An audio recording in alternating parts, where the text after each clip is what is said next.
পয়লা March Kolkata Prince Anwar Shah রোডে উদ্বোধন করা হলো ডাক্তার বিজয় কুমার বসু মিউজিয়ামে।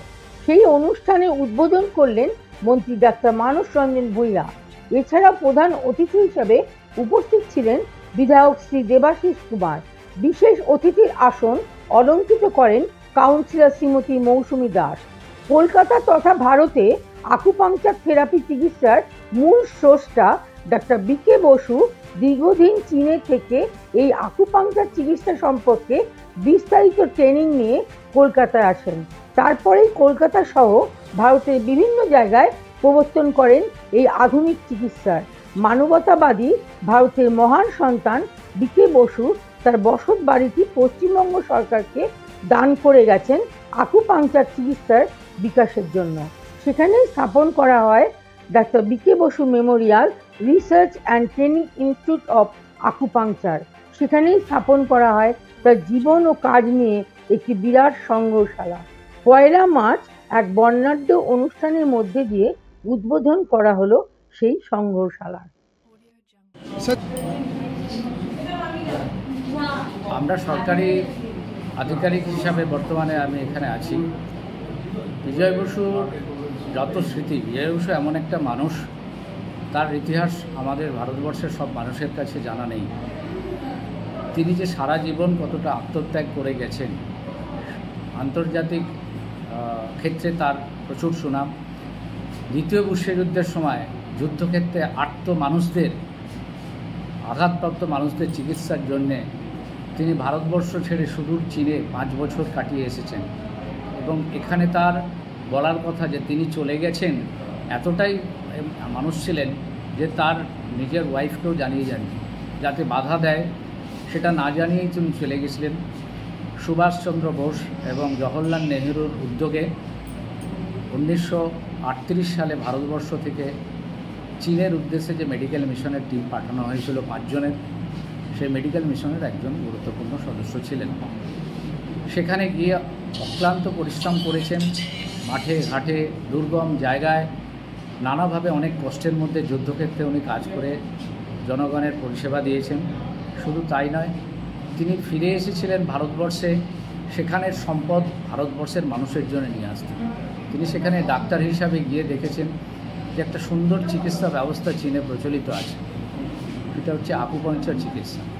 তার আগে আমরা আকুপাংচার চিকিৎসা সম্বন্ধে খুব জানতাম না, কিন্তু 1959 সালে তিনি চিকিৎসা ওখান থেকে প্রশিক্ষণ নিয়ে ভারতবর্ষে ফিরে আসেন। ফিরে এসে শুধু একা চিকিৎসা শিখে নিয়ে এসে অর্থ উপার্জন করার জন্য তিনি সেই চিকিৎসাকে প্রয়োগ করেননি। তিনি তদানীন্তন সমস্ত মেডিকেল কলেজের ছাত্রদের, ডাক্তারদের এবং নন মেডিকেল পার্সনদেরও এই চিকিৎসা সম্বন্ধে প্রশিক্ষণ দিয়ে তাদের প্রশিক্ষিত করেছিলেন, যাতে একদম গ্রাসরুট লেভেলে প্রত্যেকটা সাধারণ মানুষ এই চিকিৎসা পায়। তখন তো আমাদের সরকারি ব্যবস্থার মধ্যে এই চিকিৎসা তখনও ঢোকেনি, কিন্তু তিনি অনলস চেষ্টা করে গেছেন। এটা ভারত একমাত্র সরকারই পারে একটা এই সহজলভ্য চিকিৎসাকে প্রত্যেক মানুষের কাছে পৌঁছে দিতে। তার জন্যে তিনি সারা জীবন ব্যয় করেছেন, আকুপাংচার অ্যাসোসিয়েশন করেছেন। যাদবপুর ইউনিভার্সিটিতে প্রশিক্ষণের জন্য উনিই প্রথম একটা প্রতিষ্ঠান গড়ে তোলেন। তারপরে উনি সারা ভারতবর্ষে আন্দোলন করেছিলেন যাতে সেন্ট্রাল গভর্নমেন্ট এটা রেকগনাইজ করেন। কিন্তু 1986 সালে তিনি মারা যান 74 বছর বয়সে। কিন্তু তার সেই স্বপ্ন ছিল যে তার যা কিছু শিক্ষা তা যেন মানুষের কাজে লাগে। তাই যেমন একাধারে অনেক ছাত্র তৈরি করে গেছেন, আবার তার বাড়ি এবং তার সঞ্চিত যাবতীয় অর্থ পশ্চিমবঙ্গকে সরকারকে দান করে গেছেন। উনি জানেন একমাত্র সরকারই পারেন যে এই ওয়েলফেয়ার ওয়ার্কটা যদি জনগণের কাছে পৌঁছাতে হয় তাহলে কোনো প্রাইভেট সংস্থা দিয়ে নয়, সরকারই পারেন। তাই সরকার কাছে আবেদন রেখে গেছেন, চেষ্টা করে গেছেন, এবং সরকার তার সেই স্বপ্ন ভাবনা নিয়ে তার বাড়িটা অধিগ্রহণ করে আকুপাংচার চিকিৎসার সেন্টার করেছেন। এটাই ভারতবর্ষের একমাত্র রিসার্চ সেন্টার, এবং এখান থেকে বহু ছাত্র তার অনুপ্রেরণাতেই শিখে যাচ্ছেন। আমরা আকুপাংচার প্র্যাকটিসেও পাবো, স্বাস্থ্য ব্যবস্থাতেও পাবো। কিন্তু বর্তমানে তার স্মৃতিটা ধরে রাখার জন্যে এবং তার আদর্শটা যাতে আগামী প্রজন্মের মানুষ এবং তাকে নিয়ে আগামী প্রজন্মের ইতিহাসবিদরা রিসার্চ করতে পারেন, তার যাবতীয় জীবনের তথ্য আমি সংগ্রহ করতে পেরেছি। তা একটা সংগ্রহশালা করে স্থায়ী প্রদর্শনের ব্যবস্থা করেছি। এটা শুধু এটা হয়তো দেখে উনি যদি জীবিত থাকতেন দেখে খুশি হতেন না, তার কারণ উনি সবসময় প্রচার বিমুখ থাকতেন। এটা দেখে তার কিছু লাভ হবে না। ওনার স্বপ্ন ছিল এই চিকিৎসা ব্যবস্থা যেন প্রত্যেকটা দুস্থ মানুষ, একদম আমাদের খেটে খাওয়া মানুষের কাছে পৌঁছে যেতে পারে।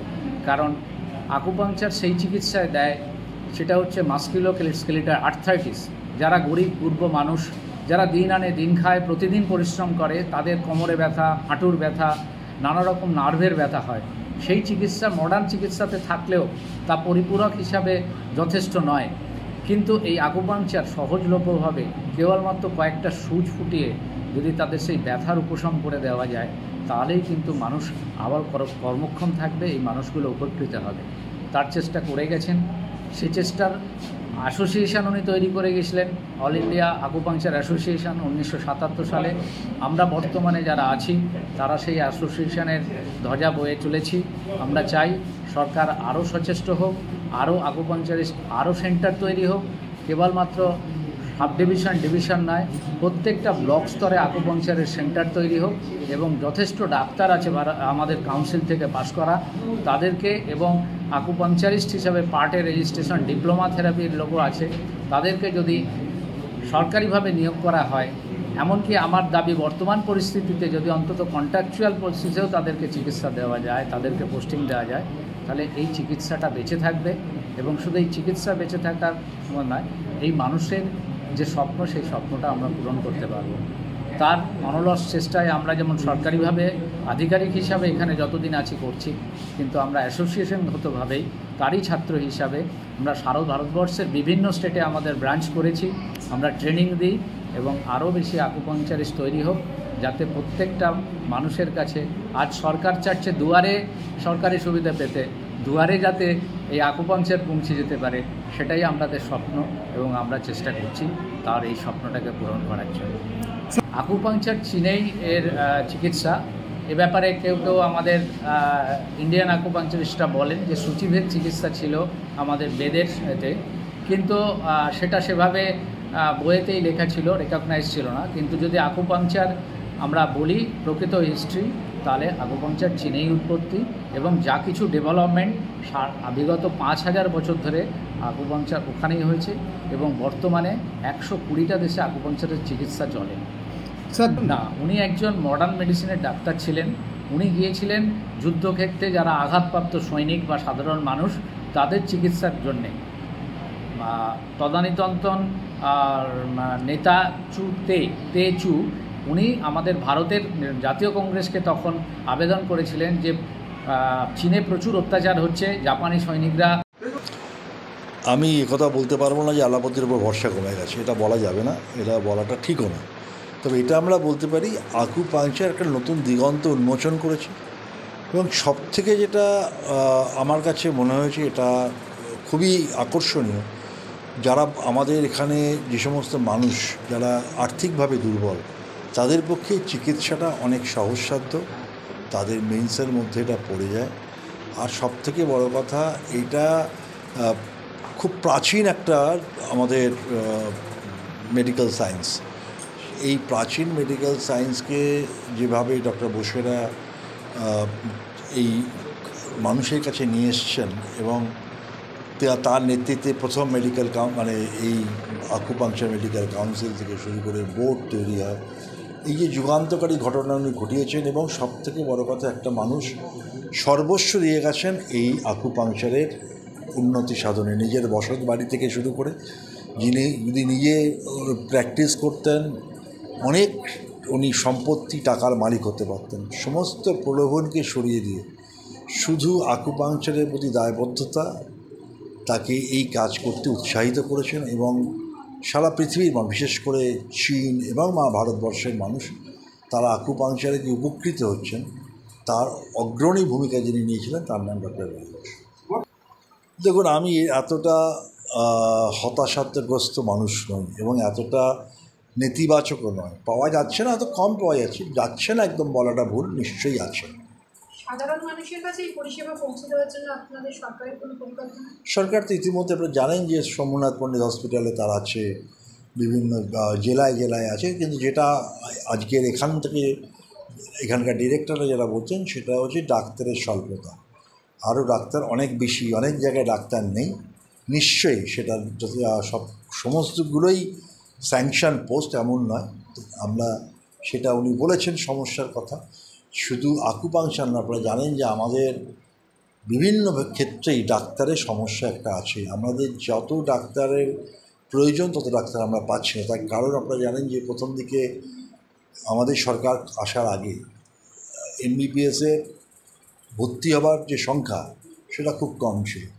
আজকে বর্তমান সরকার এবং তার মাননীয় মুখ্যমন্ত্রীর উদ্যোগে মেডিকেল স্টুডেন্টের ভর্তি আসন সংখ্যা অনেকটা বৃদ্ধি পেয়েছে এবং স্বাভাবিকভাবেই এই বৃদ্ধি পাওয়ার ফলে ডাক্তারের সংখ্যাও বাড়ছে। তবে এটা আরও বাড়াতে হবে, সেই লক্ষ্যেই বর্তমান সরকার এবং তার মাননীয় মুখ্যমন্ত্রী এগোচ্ছেন। আমার বিশ্বাস আজকে অনেকগুলো মেডিকেল কলেজ তৈরি হয়েছে, সরকারি বেসরকারি। আজকে আমাদের আরও মেডিকেল কলেজ হোক, আরও ডাক্তার বেরোক এবং এই সমস্ত যতগুলো পজিশনে আমাদের স্যাংশন পোস্ট যেখানে ডাক্তার নেই, আশা করব এই মেডিকেল কলেজের আসন সংখ্যা বৃদ্ধির মধ্যে দিয়েই নাম্বার অফ ডাক্তারের সংখ্যা বৃদ্ধি করে আমরা এই সমস্যাগুলো মেটাতে পারব। দেখুন, আজকে যেখানে আমরা দাঁড়িয়ে আছি, ইনিও চীনে গেছেন সেখানকার মানুষের চিকিৎসার জন্য। তাই চিকিৎসার জন্য কোন ডাক্তার বাইরে গেলেন অথবা পেশেন্ট ভেতরে মানে অন্য দেশে গেলেন, সেটা খুব বড় কথা নয়। মানুষের কাছে সর্বত্রই যাওয়ার অধিকার আছে। তবে এটা ঠিক, যদি আমরা ভালো চিকিৎসা আমাদের রাজ্যে যেভাবে হচ্ছে, আপনারা জানেন যে অনেকেই বাইরে যাচ্ছেন, এটা যেটা আপনি বলছেন, আবার এটাও সত্য অনেকে এখানেও আসছেন। তার কারণ স্বাস্থ্যসাথীর সুযোগ কিন্তু আপনি সারা ভারতবর্ষে পাবেন না। এই একদম জাতি, ধর্ম, আর্থিক তার কী স্ট্যাটাস না দেখে সকল মানুষকে স্বাস্থ্যসাথীর মধ্যে নিয়ে এসে চিকিৎসাকে সাধারণ মানুষের দরজায় পৌঁছে দিয়েছেন মাননীয়। সবই পেতে পারে। 5 লক্ষ টাকা করে বছরে একটা প্রত্যেক পরিবার পিছু সরকার দিয়েছেন এবং তার জন্য তাকে কোনো রকম যেরকম ইন্স্যুরেন্সের ক্ষেত্রে টাকা দিতে হয়, তার প্রিমিয়াম দিতে হয়, এখানে কিছুই দিতে হয় না, সবটাই সরকার দেয়। এরকম অভিযোগ আমাদের কাছে নেই। আমি আবার বলছি, আপনি বড্ড বেশি নেগেটিভ ভাবছেন। এত নেগেটিভ ভাবলে কোনো কাজ হবে না। কিন্তু বি পজিটিভ, থিঙ্ক পজিটিভ।